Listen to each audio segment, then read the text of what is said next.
बहुत पुरानी बात है। उन दिनों आज की तरह स्कूल नहीं होते थे।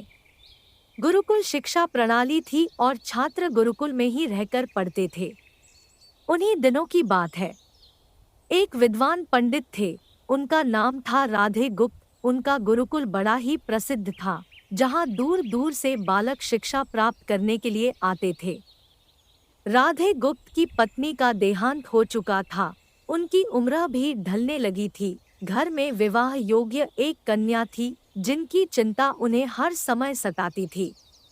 पंडित राधे गुप्त उसका विवाह ऐसे योग्य व्यक्ति से करना चाहते थे, जिसके पास संपत्ति भले न हो पर बुद्धिमान हो।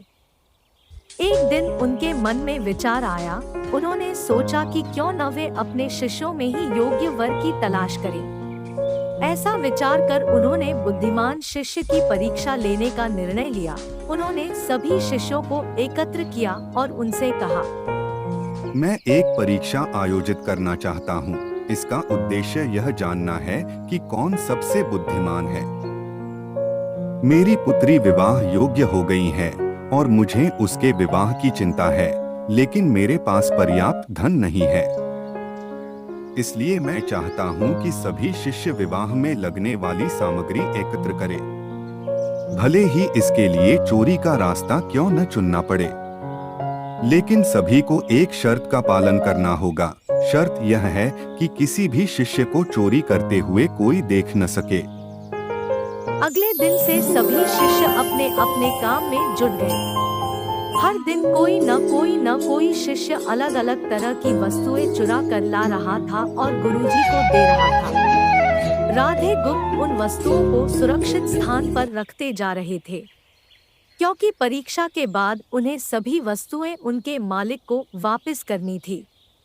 परीक्षा से वे यही जानना चाहते थे कि कौन सा शिष्य उनकी बेटी से विवाह करने योग्य है। सभी शिष्य अपने अपने दिमाग से कार्य कर रहे थे, लेकिन उनमें से एक छात्र रामास्वामी, जो गुरुकुल का सबसे होनहार छात्र था, चुपचाप एक वृक्ष के नीचे बैठा कुछ सोच रहा था। उसे सोच में बैठा देख राधे गुप्त ने कारण पूछा।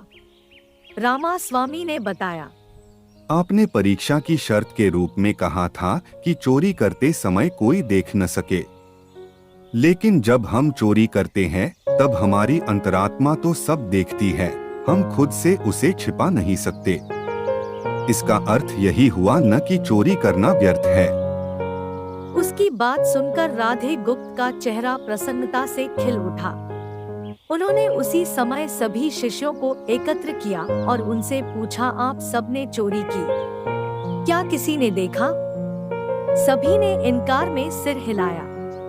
तब राधे गुप्त बोले, बच्चों, क्या आप अपने अंतर्मन से भी इस चोरी को छुआ सके? इतना सुनते ही सभी बच्चों ने सिर झुका लिया। इस तरह गुरुजी ने अपनी पुत्री के लिए योग्य और बुद्धिमान वर मिल गया। उन्होंने रामास्वामी के साथ अपनी पुत्री का विवाह कर दिया। साथ ही शिष्यों द्वारा चुराई गई वस्तुएं उनके मालिकों को वापस कर बड़ी विनम्रता से क्षमा मांग ली। इससे क्या शिक्षा मिलती है दोस्तों? कोई भी कार्य अंतर्मन से छिपा नहीं रहता और अंतर्मन ही व्यक्ति को सही रास्ता दिखाता है।